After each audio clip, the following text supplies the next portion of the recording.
then never come back. Sign the divorce papers and leave. My husband hurled these harsh words at me when I said I wanted to return to my parents' home. I gladly signed the divorce papers, and the divorce was finalized on the same day.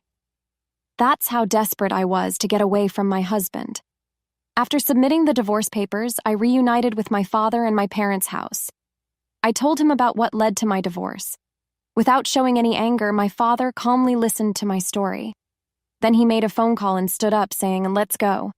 I followed, standing up and getting into the car together with my father to retaliate against my ex-husband. My name is Elizabeth Turner. I'm a 51-year-old stay-at-home mom. I met my husband George in college and got married to him. He has been very successful and is working in a trading company, and he's about to become a senior executive. My marriage with him was never smooth sailing. Well, maybe for him it was, but for me it was like living in hell because of the pain I had to endure every day. My husband was two-faced. He put on a great character around people. Everyone around us praised him as the ideal husband, and he was lauded every day. So much that probably nobody would have believed his true nature. That's to be expected. No one would think that a man with such a respectable title would be abusive. Even before getting married, I didn't notice it. How can I expect an outsider to see through it? My husband was actually a self-centered person, and his true nature started to show only after we got married. When we were dating, he was very gentle and patiently taught me things, even when I was incompetent. He was such a considerate person. But after we got married, he completely changed. Knowing I couldn't easily leave since we got married, he started treating me as if I were his possession. "Hey, what's with that plant food?" I'm sorry. I did try it before serving it to you. But no excuses. Every day was like this. I'd express a small opinion, and my husband would scream and intimidate me with loud noises. After a while, I became afraid to even voice my opinion to him. As long as I didn't resist, I'd be okay. That's what I kept telling myself, and now I'm completely under his thumb. I used to have friends and even tried to reach out for their advice once, but he somehow picked up on that and cut off my communication with them. He intervened and managed to effectively cut off my SOS by reaching out to my friends himself. "There's no one else who'd take care of a screw-up like you. You just need to listen to me." I ended up forced into a life in this prison called home. Any action I tried to take was immediately stopped. I couldn't even seek help from my neighbors, let alone my friends. Every time I tried to act, I was met with, "Do you think this is okay? Who do you think you owe your life to? If you think you can live without me, I'd love to hear how." But I had no comeback to that. Just as my husband said, I had no one to rely on. My mother was no longer alive, and while my father was, he wasn't the kind of person I could easily rely on. To be precise, I didn't even know where my father was. When I was young, he left me and my mother. I had no financial means to live on my own and no one to rely on. At some point, I started to believe that I might not ever be able to get out of here. I came to believe it. But then there came a breaking point. My husband took out his frustration on me after losing gambling. The sheer absurdity of it pushed me to my limit, and I decided to convey my desire to return to my mother's home, which she left for me. "Please, it's only for a little while. I want to go back home. I want to pay respects at my mom's grave." The truth was, I wanted to get away from my husband for a bit. But there was no way I could say that honestly.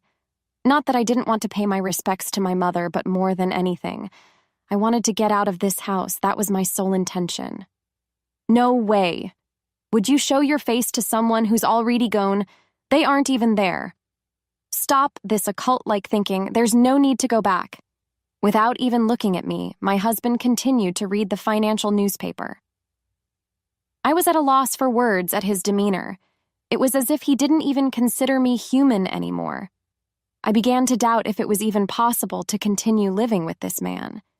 Then, it was as if something inside of me snapped. When I responded coldly to my husband's words, it seemed to rub him the wrong way.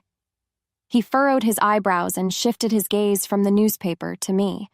"What's up with that tone? You really think you can talk to me like that?" "I don't care. I no longer consider you as human." "What did you say?" "Even if something happens to me because of this man, it doesn't matter anymore. If I could go to my mother, that would be enough. Maybe I had prepared myself to end everything inside me. That's why I was able to stand my ground against my husband, staring him down without backing off. Inside, I was terrified. It was my first act of defiance in a long time. It was inevitable that I would be afraid of someone whose actions were unpredictable. But I won't lose. I absolutely won't let myself be controlled by my husband anymore. I will be going back to my hometown. I didn't avert my eyes from my husband's glare, but looked straight into his eyes. I tried to act bravely so he wouldn't notice how scared I was. My husband was furious. He slammed down the financial newspaper on the table, went to the shelf of his work materials, and pulled out a piece of paper. Then never come back, sign the divorce papers, and leave. In his anger, he shouted profanities and thrust the divorce papers at me. Probably he thought I'd panic. There was no way I would react like that. On the contrary, I was ecstatic inside. I was so overjoyed. I felt like dancing for joy. However, I couldn't let him know that. It was a scene I'd been waiting for all these years. Now, I could finally be free. Maintaining my poker face, I simply replied, "Understood." Then, upon receiving the divorce papers, I promptly signed them and demanded his signature as well. Seeing this, he seemed taken aback, apparently shaken by the unexpected turn of events. I suppose he thought I'd cling to him and beg for his mercy once he presented the divorce papers, but that wasn't going to happen. I've waited for this moment for a long time. There's no way I'd regret this decision.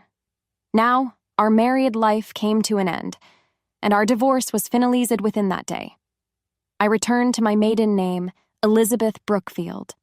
Immediately after our divorce was confirmed, I hopped on a plane back to my hometown. My childhood home, which had become rather dilapidated since my mother's death, was dusty and in a state unsuitable for living. Getting this place cleaned up today seems like a tall order. As I sighed heavily in front of the house, I heard the thud of something heavy falling from behind. "Are you alive?" Turning around at the unexpected exclamation, I saw an elderly gentleman in a gray suit standing there. The man seemed familiar, and I began to sift through my memory. Before I could pin it down, the elderly man hugged me tightly, weeping and saying how much he'd wanted to see me. "I'm so glad. When I heard the news of your death, I couldn't sit still. I finally found you. I've been wanting to see you. I'm truly sorry that I wasn't there for you then." The old man kept crying and apologizing, mistakenly thinking I was someone else.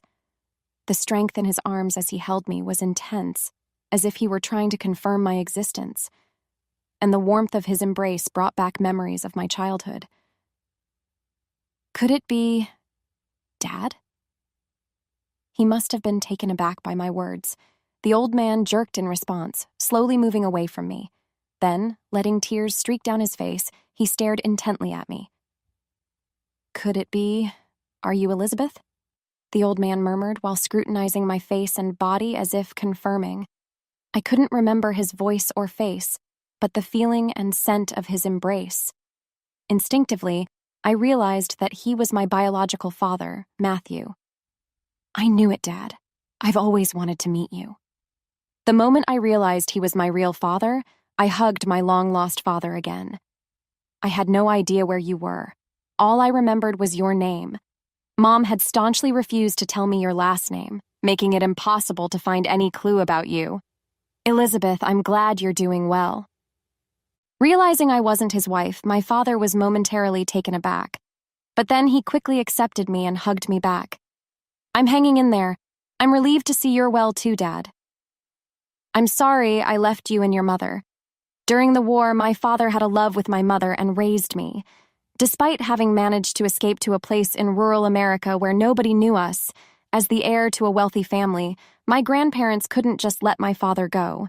It seemed that before I was old enough to understand, they took him back home. Mom always cared about you, you know?" "Huh?" "When I was a child, I asked my mother once, 'Mom, don't you resent Dad?' 'Why would I?'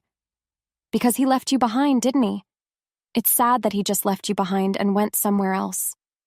As I puffed out my cheeks and spoke, my mother stroked my head gently and smiled. 'Elizabeth, I'm not alone.' Huh? Your father left you behind, didn't he?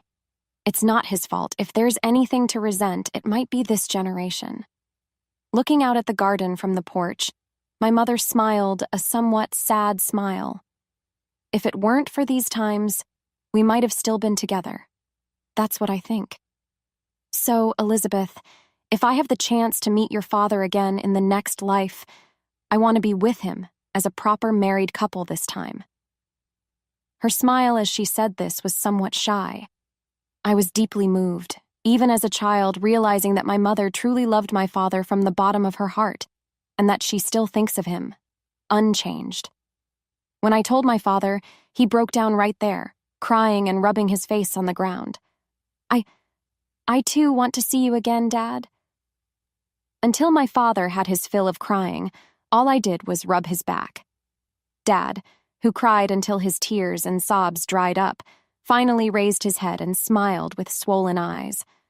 I'm sorry, showing such a pathetic side of me when we were reunited after so long. No, don't worry about it. If you're here, and Mom hasn't shown herself, she must have passed away before us. My father, who had regained his composure, speculated about my mother from the situation and muttered as if he had realized something. I nodded slightly at his words and led my father to the family altar, and we decided to pay our respects to my mother after a long time. It's been a long time, but we've finally come to see you. I'm back. As I clasped my hands together in front of the altar and whispered in my heart, I felt like my mother was smiling and welcoming me back. I had that kind of feeling. As I shared my recent life updates with my father, he noticed the ring on my left ring finger. By the way, did you get married? The ring, a symbol of my love with my ex-husband that I had completely forgotten about, felt like handcuffs to me now. I felt a sense of disgust for the ring, and as I removed it in front of my father, I answered his question. I was, but I just got divorced. Divorce. Did something happen? I was really torn whether to be honest with my father, who looked worried. There's no guarantee that you would believe me. He might even take my ex-husband's side and tell me to stop the divorce and try again. As my anxiety spiraled in me, my father seemed to sense it. He placed his hand on my head and gently struck me as if to dispel my unease. I want to protect you, to make up for not being able to do anything for your mom. I might be a helpless father, but will you talk to me? I'm on your side. The warmth and kind words of my father naturally brought tears to my cheeks. I don't ever remember receiving such kind words during my marriage life. It's okay to rely on someone.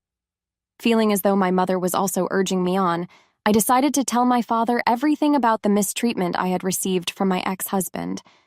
After I finished my story, my father stayed silent for a while, not attempting to respond. Should I have kept it to myself after all? I regretted my decision and was filled with anxiety. As he watched me, my father abruptly stood up, seemingly deep in thought. Elizabeth, follow me. Huh, where are we going? Just come. But without further explanation, my father instructed me to follow him, and we both got into a waiting car. I had no idea where we were headed, but while I was pondering this, my father was on the phone with someone. Hey there. It's been a while. I've got something to discuss about your son.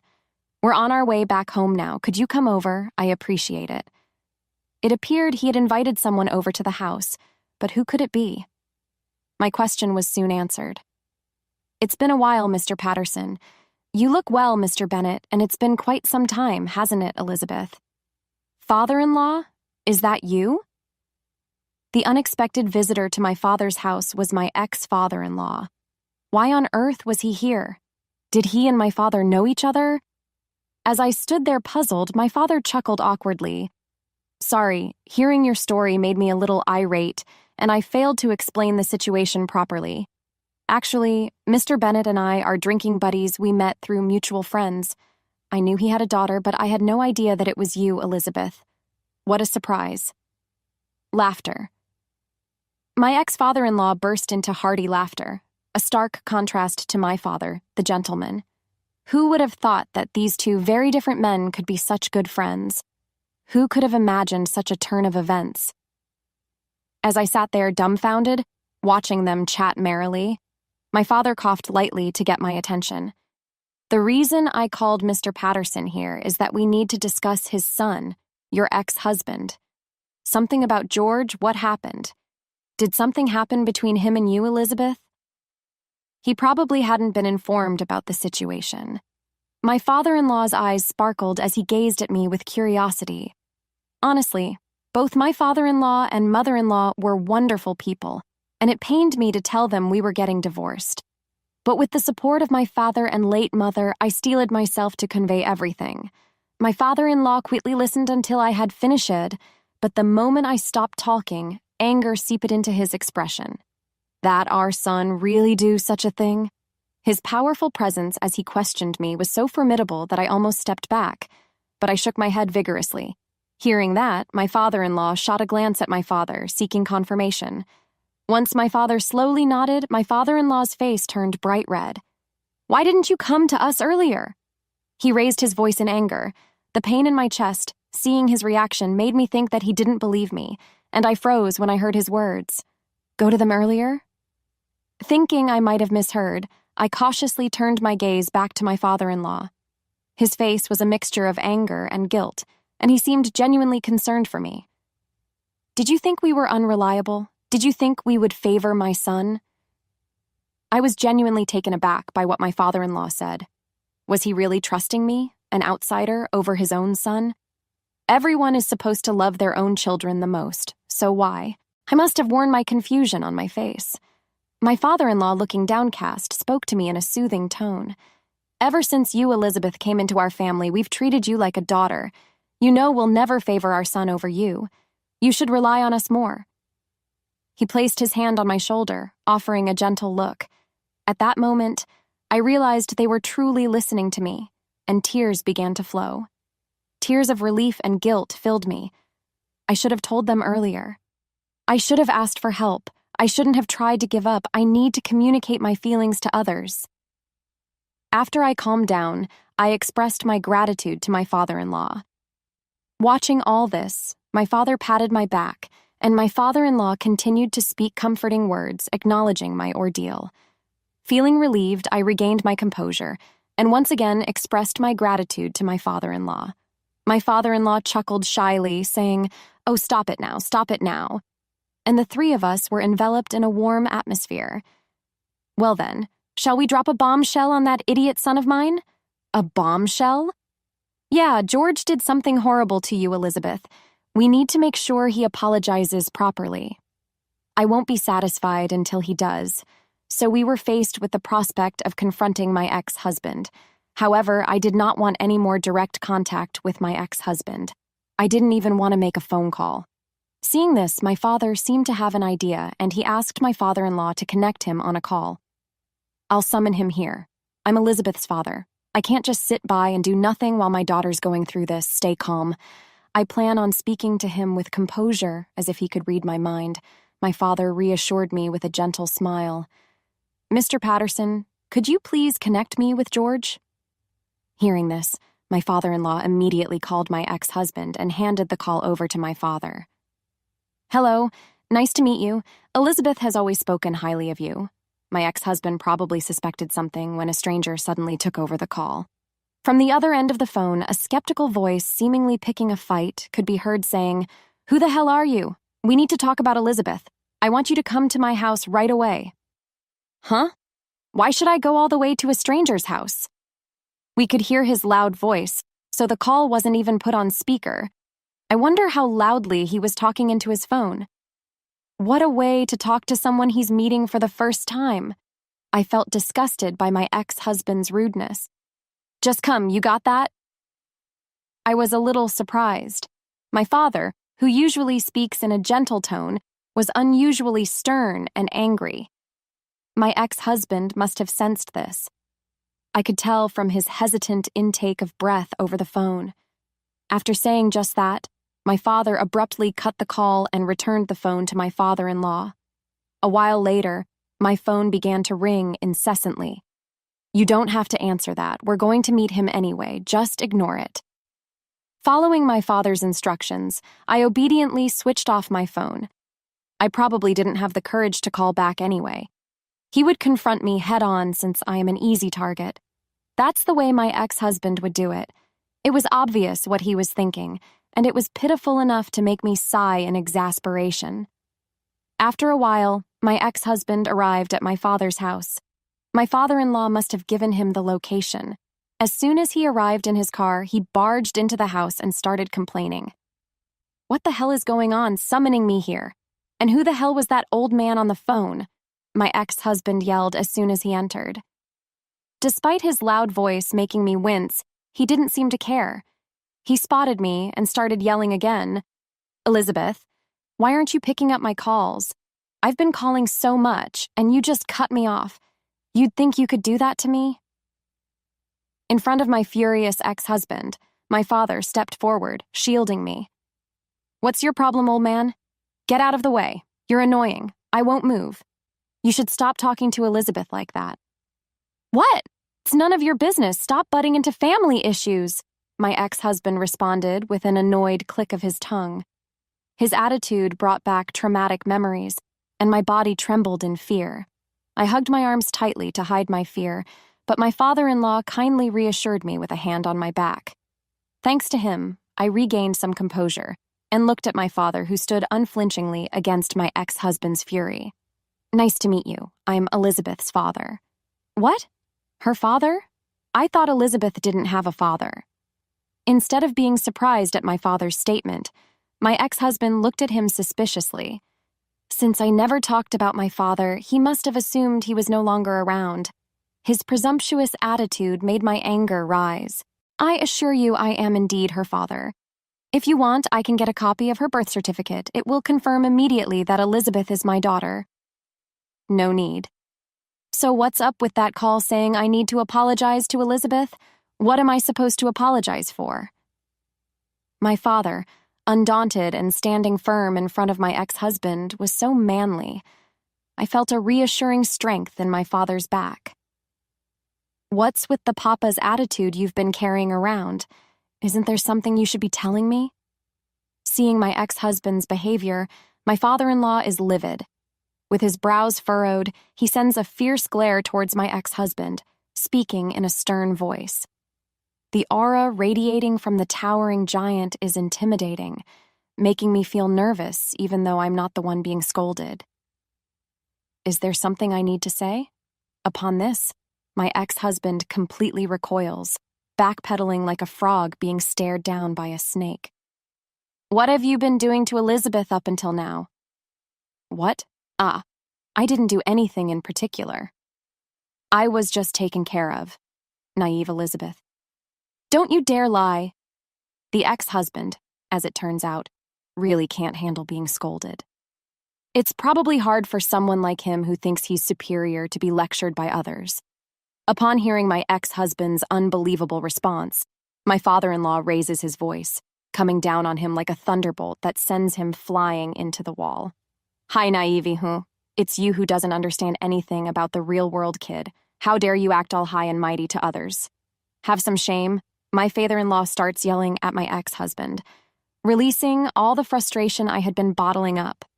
Scared, my ex-husband steps back, stumbling over the sofa behind him and collapses into a sitting position. "Here, the reason you've been able to act so important in my company is all thanks to whom you think. Truth is, my ex-husband is employed at my father-in-law's company. My father-in-law built the company from scratch, and my ex-husband had been working there as a potential successor. The amount of work you do is minuscule, something any other employee could easily handle. You also have a life with Elizabeth. I only favored you because I thought if you didn't advance in your career, it would increase Elizabeth's burden." Hearing this truth from my father-in-law, I turned my surprised gaze towards my ex-husband. "You have been boasting to me all this time that the company can't function without me. Turns out that wasn't quite the case. I married such a pitiful man." I felt my ex-husband becoming smaller and smaller. "Perhaps it was a mistake to keep an inflated ego like you in the company, Dad. What do you mean?" "I'm firing you." "What?" Certainly, I was astounded by the shocking statement, and so was my ex-husband. I thought it was an unrealistic proposal to suddenly talk about firing him, but we have proof that you embezzled the company's money, George. I was planning to discuss this with Elizabeth, and now this. I'm done turning a blind eye to your foolish antics. One after another, George's misdeeds were being revealed. Even I, normally composed, was taken aback, looking at George with incredulous eyes. Wait a minute, I admit I screwed up, Dad, and Elizabeth too. I was an idiot not appreciating what you've done for me. I was stubborn, and that was my mistake. It seems he finally understood the situation. George clung to me in tears, pleading pathetically for forgiveness. Looking down on him, I managed to maintain a polite smile. Could you refrain from addressing me so casually, please? My cold tone, unlike anything he had heard from me before, must have shocked him. He froze, merely looking up at me in surprise. You and I are done. Please don't call me so intimately. Ideally, I'd rather you didn't touch me at all, Elizabeth. What the hell are you talking about? He couldn't believe the resistance I was showing. This was the first time I, who had lived in fear of my ex-husband, had reacted this way. He seemed as shocked as if he'd been bitten by his own dog. It was comical. I couldn't help but let out a chuckle. Oh, did you not hear me? Should I repeat myself then? Bending down to my ex-husband, who'd collapsed in a heap, I whispered coolly into his ear. Just seeing your face makes my skin crawl. Please disappear from my sight. With that one statement, I poured out all the grievances I had endured, and then I left my ex-husband's side. What followed happened in the blink of an eye. He was taken away by my father-in-law, a shell of a man, and even after returning home, he was constantly grilled. Both my father and I were astounded at George, who was experiencing a worse hell than a married life I endured. He truly got what he deserved. Thus, I exacted my revenge on my ex-husband and successfully cut him off. I hired a lawyer to fight for a hefty alimony in court after the divorce. I had been documenting all the emotional abuse I had endured and handed over the diary and the recordings I had made just in case. My ex-husband offered to resolve things by talking to me directly, but I firmly refused. I never wanted to see his face again. With the help of my lawyer, I ensured that I wouldn't have to meet him. Then I was informed that it was almost certain that I would win the case. I felt relieved and decided to fully enjoy the rest of my life. My father-in-law fired my ex-husband on charges of embezzlement and cut off all ties with him. My ex-husband cried and begged, but he was turned away at the door. They didn't even bat an eye at him. After that, I decided to live with my father.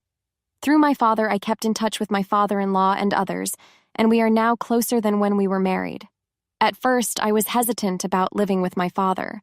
I thought it might be strange for me, an adult, to depend on my father.